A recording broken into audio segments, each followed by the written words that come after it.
Salut à toi. Si tu regardes cet atelier de psychologue.net, c'est peut-être que tu sens toi aussi que quelque chose s'est un peu décalé à l'intérieur.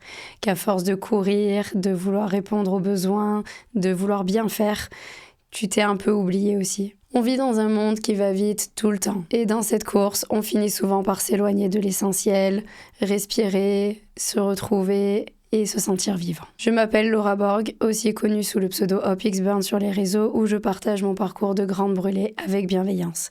À travers mes contenus, je parle de résilience, d'acceptation, de cette douceur qu'on oublie souvent de s'offrir à soi-même. Parce que la guérison, ce n'est pas seulement réparer les blessures visibles, c'est aussi réapprendre à s'écouter, à s'apaiser, à se choisir. Aujourd'hui, je t'invite à faire une pause, une vraie, avec psychologue.net. Pas pour faire mieux ou pour réussir plus, mais surtout pour revenir à toi. Et pour ça, je suis accompagnée par Julia Bouchinet, psychopraticienne et préparatrice mentale. Bonjour Julia. Bonjour Laura, ravie d'être ici. Julia, tu accompagnes 2 types de personnes. D'un côté, les hypersensibles qui veulent apprendre à se comprendre et à mieux s'affirmer, et de l'autre, les dirigeants et les athlètes d'exception qui veulent performer au plus haut niveau sans s'épuiser ni se trahir. Ensemble, on va t'aider à sortir du pilote automatique, à ralentir et à retrouver ton rythme intérieur. Commençons. On entend souvent qu'il faut ralentir, prendre le temps, mais c'est très difficile. Pourquoi on n'y arrive pas ? Merci Laura pour cette question. En fait, depuis l'école et depuis l'enfance, on est habitué, tu vois, à avancer sous pression, à devoir prouver, à devoir produire plus, à devoir faire plus que les autres pour toujours être dans cette quête de perfection. Donc c'est difficile de ralentir parce qu'il y a des liens de loyauté familiale, on a peur de trahir les gens qu'on aime et on a peur aussi, tu vois, d'être exclu, d'être seul et du coup de déplaire d'une certaine manière. On apprend à être performant, mais en fait, à force d'être vraiment dans la liste de tâches, de tout ce qu'on a à faire, d'être dans l'anticipation, d'être toujours dans le après et le plus, on est déconnecté du corps, on est beaucoup dans la tête et l'acte de courage, c'est vraiment d'oser revenir à soi et d'oser s'autoriser à fonctionner selon son propre rythme. Et tu dis souvent que notre mental fonctionne en pilote automatique.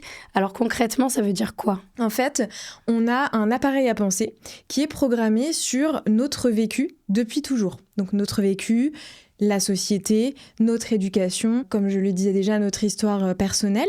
Et on a à peu près 70 000 pensées par jour. Donc c'est vraiment colossal. Ces pensées-là, elles fonctionnent de manière tout à fait automatique. Donc si on ne les reprogramme pas, elles sont câblées sur ce qu'on a appris. Et en plus, elles sont pour une grande majorité négatives. Donc l'objectif, c'est d'avoir conscience qu'on a cet appareil à penser et d'avoir conscience que si on ne le reprogramme pas, on le subit. L'objectif, c'est d'arrêter de croire à ce mental qui file et qui nous raconte des histoires et de commencer à choisir notre vie, choisir ce qu'on veut entretenir à l'intérieur de soi. J'ai l'impression qu'on passe notre temps, c'est vrai, à se comparer aux autres, à vouloir finalement être comme les autres, sinon on se sent malheureuse. Et c'est vraiment un piège énorme. Parce qu'en fait, dans cette quête de la perfection et dans ce conditionnement, on ne nous a pas appris qu'on a des talents uniques, on a des atouts. Et vraiment, chaque personne a des atouts. Et le problème, c'est que comme on ne regarde pas ça, on a l'habitude de regarder vers l'extérieur. Okay. On a l'habitude de regarder vers les autres. Et on pense qu'en faisant comme les autres, on va être heureux comme eux. Ouais. Sauf qu'on a tous des fonctionnements, des besoins, des valeurs, des limites différentes. Et si on n'apprend pas à regarder à l'intérieur, si on ne s'habite pas pleinement, on passe notre vie, en fait, à regarder la vie des autres en pensant que c'est la clé du bonheur. Et moi, j'adore cette citation qui me fait très rire, qui dit que à force de vouloir entrer dans le moule, on finit par ressembler à une tarte. C'est vrai qu'elle est pas mal.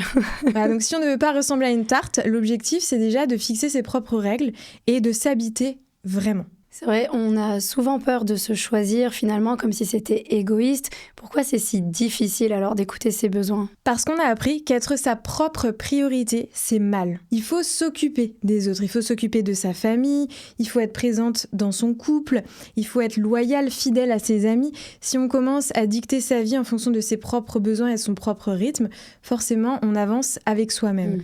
Et donc on ne peut pas offrir aux autres si on n'a pas remplit son sas intérieur. Penser à soi, c'est mauvais. Donc on a peur de déplaire, on a peur de décevoir, on a peur encore une fois d'être exclu et de finir seul. Donc on préfère rester dans ce conditionnement et avoir des repères fixes. En fait, c'est vraiment en se découvrant, en se rencontrant, qu'on découvre son rythme, son feu intérieur, ce qu'on a vraiment envie de faire dans la vie. Et donc, ça demande de se choisir et ça demande de suivre ses propres règles. Et ça, c'est pas forcément évident pour tout le monde. C'est un vrai apprentissage. Oui, c'est sûr. Pourtant, c'est vrai, même quand on comprend ça, j'ai envie de dire intellectuellement, on a toujours quand même cette peur, mais tu sais, cette peur du regard des autres, cette peur de décevoir, cette peur d'être jugé. Comment on fait avec ça alors ? Bien sûr, on n'est pas du tout encouragé en fait à penser à soi, puisque on pense que c'est quelque chose qui est égoïste. Or, c'est pas du tout égoïste parce que justement, le fait de s'occuper de soi, c'est un acte de courage pour les autres. C'est le fait de s'autoriser à être rempli de l'intérieur pour donner aux autres. Donc l'objectif, c'est d'accepter de déplaire, d'accepter de dire aujourd'hui, toi, tu m'as mis dans un carcan. Tu veux que je fasse ça pour toi. Mais moi, je décide que non. Moi, j'ai envie aujourd'hui d'avancer selon mes propres règles. Et c'est pas les autres qui vont décider, c'est moi. Donc c'est déjà une décision intérieure de déplaire, peut-être de décevoir, mais en fait, des personnes qui nous aiment vraiment, elles seront auprès de nous toute notre vie. Peu importe si on a besoin de plus s'occuper de soi ou pas. Et ça, c'est tout sauf du sacrifice. Et alors, les émotions dans tout ça, parce qu'on a quand même souvent tendance à les fuir ou à les juger. Oui, les émotions, j'adore les émotions. C'est ce qui nous rend vivants, c'est ce qui nous rend authentiques. Les émotions, en fait, souvent, elles sont définies comme trop ou pas légitimes. Donc, on voudrait les étouffer, on voudrait bien les mettre sous le tapis pour que surtout, elles ne dérangent pas notre mental, qui veut tout contrôler, qui veut absolument gérer, en fait, notre vie. Tu vois, par exemple, on ne connaît pas vraiment leur fonction. La colère, c'est un besoin profond de considération. Donc la colère, elle parle de nos limites, elle parle de notre intégrité, de certaines valeurs aussi. Et la tristesse, par exemple, c'est un profond besoin d'amour. Donc souvent, c'est quand on est dans une étape de perte dans notre vie, dans une transition, qu'on ressent de la tristesse.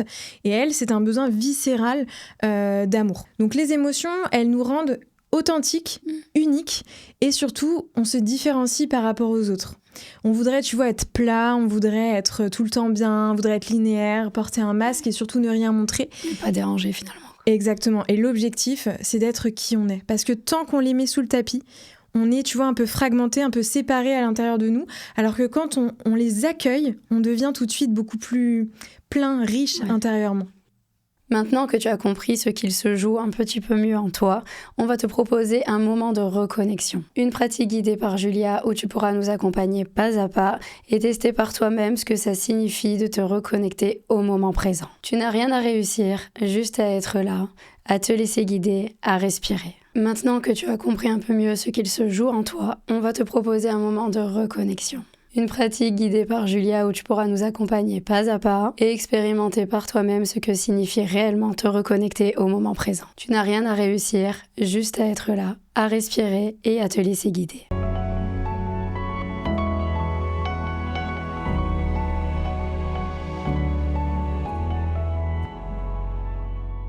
Merci Laura. On va pouvoir faire 2 exercices ensemble que tu pourras refaire très facilement chez toi quand tu te sens, tu vois, un peu tendu musculairement, stressé, agité dans le mental. Ça va nous permettre d'oxygéner le cerveau et revenir dans le corps quand le mental turbine, tu vois, qui s'agite, qui a énormément de pensées. Ce premier exercice est un exercice de respiration guidée. Je te montre. Tu positionnes ta main sur ton ventre. Tu vas inspirer en 4 temps par le nez en gonflant bien ton ventre et ta cage thoracique, et tu vas expirer par la bouche en 8 temps en relâchant la cage thoracique et le ventre.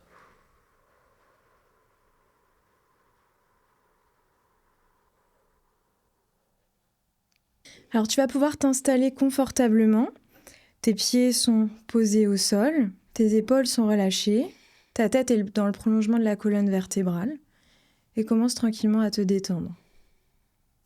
Ta main est positionnée sur ton ventre, tes yeux sont fermés. On va y aller ensemble, je vais te guider sur les 3 premiers cycles. Donc tu vas pouvoir inspirer par le nez en gonflant bien ton ventre en 4 temps. 3, 2, 1. Expirer par la bouche en 8 temps. 7, 6, 5, 4, 3, 2, 1. Super, on va recommencer une deuxième fois. Inspire par le nez en gonflant bien ton ventre et ta cage thoracique et tu expires par la bouche. 5, 4, 3, 2, 1. Dernière fois où je te guide, tu inspires bien par le nez, gonfle ton ventre et ta cage thoracique et tu expires tout le stress, toutes les préoccupations.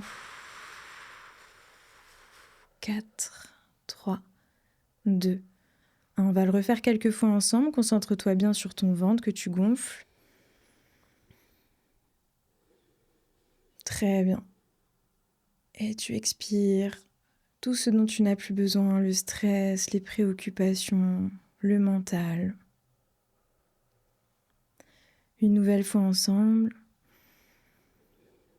Inspire et relâche ton corps par la bouche.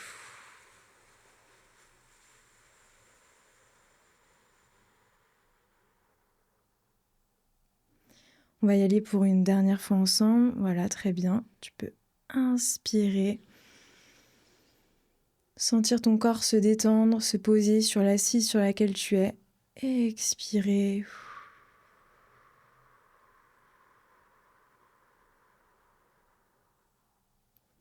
Une toute dernière fois à ton rythme et on se retrouvera.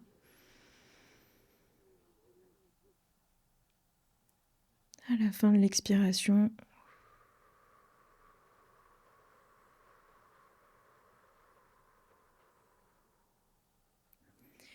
L'exercice est maintenant terminé, tu peux réouvrir les yeux. Est-ce que tu peux me partager ton expérience de cet exercice? Waouh, c'est pas mal. Super. Ah ouais, on se sent vraiment, enfin, plus détendu. Oui. Ouais, j'ai l'impression de flotter en fait, tu sais, comme si j'étais entre deux nuages.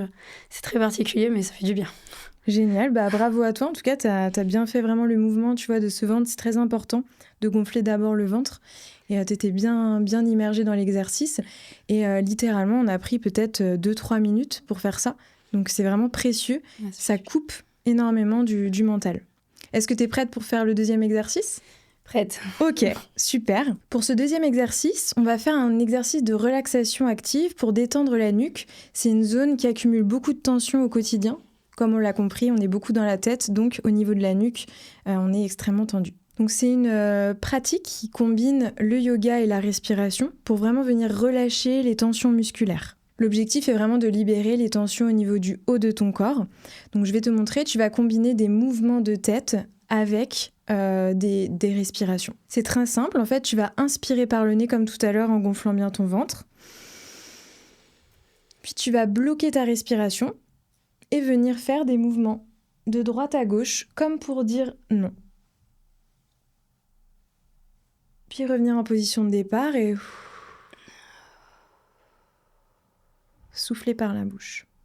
Donc c'est parti, on va y aller ensemble. Comme le premier exercice, je vais te guider et puis ensuite, voilà, je te laisserai aussi à ton rythme. Donc c'est parti, tu peux t'installer confortablement comme tout à l'heure. Tes pieds sont positionnés à plat. Ta tête est dans le prolongement de la colonne vertébrale. Tu relâches tes épaules tranquillement. Prends conscience de cet exercice qui va te faire du bien, te détendre.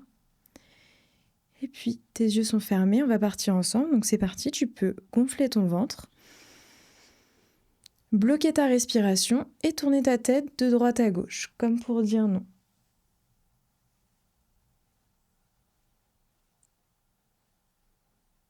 Puis revenir en position de départ.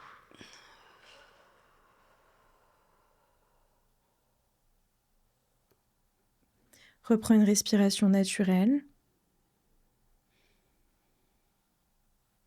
Prends conscience de l'amplitude de tes mouvements pendant l'exercice.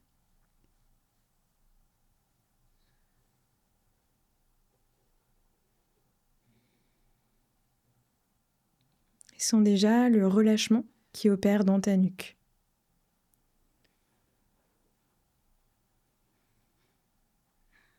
On y va ensemble pour un second tour. Gonfle ton ventre.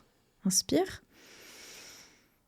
Bloque ta respiration et tourne ta tête de droite à gauche.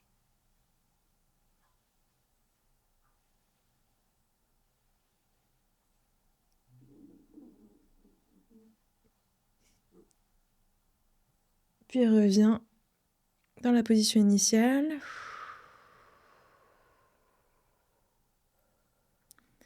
Reprends une respiration naturelle.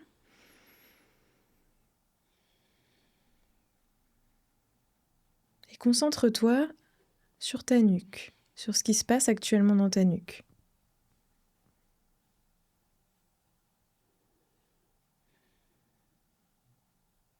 Prends conscience du relâchement qui est déjà en train d'opérer au niveau de ta nuque.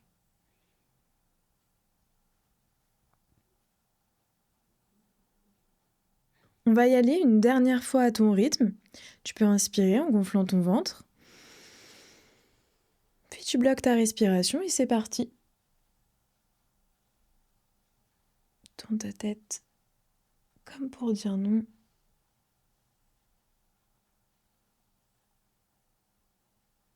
Et quand c'est le bon moment pour toi, tu pourras revenir en position initiale en expirant. Très bien. Reprends un rythme de respiration naturel.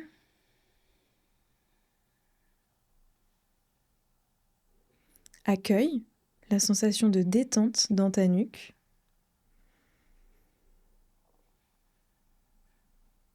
Et prends conscience de ta capacité à la détendre avec des exercices comme ça très, très rapides qui font toute la différence. Donc l'exercice est maintenant terminé. Comment est-ce que tu t'es sentie ? J'ai senti au début une résistance. D'accord.